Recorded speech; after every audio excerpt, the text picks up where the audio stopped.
एक शेर हिरणी का शिकार करने के लिए उसका पीछा कर रहा था। हिरणी भागते हुए दो हट्टे कट्टे बैलों के पास आई और बोली, प्लीज मुझे बचा लो, नहीं तो शेर मुझे खा जाएगा। काला बैल और सफेद बैल बोला, तुम चिंता मत करो, हम शेर को देख लेंगे। जैसे शेर वहां पहुंचा उसने कहा, ये मेरा शिकार है, तुम दोनों यहाँ से हट जाओ। काला बैल बोला, ये हमारी दोस्त है, इसलिए हम तुम्हें इसे कभी नहीं खाने देंगे। शेर बोला, तुम गलत कर रहे हो।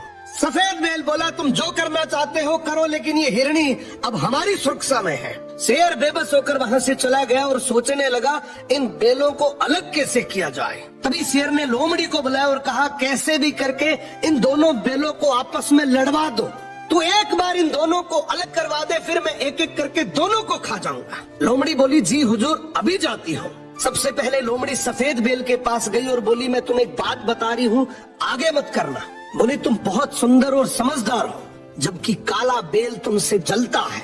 फिर लोमड़ी काले बैल के पास गई और बोली, तुम इतने हट्टे कट्टे, इतने ताकतवर हो, जबकि सफेद बैल कहता है कि हम दोनों शेर से इसलिए बचे हुए हैं क्योंकि मेरे में समझदारी है, वरना शेर कब का ही हमारा शिकार कर लेता। ये तो गलत बात है। मेहनत तो तुम ज्यादा करते हो और सारा क्रेडिट वो ले रहा है।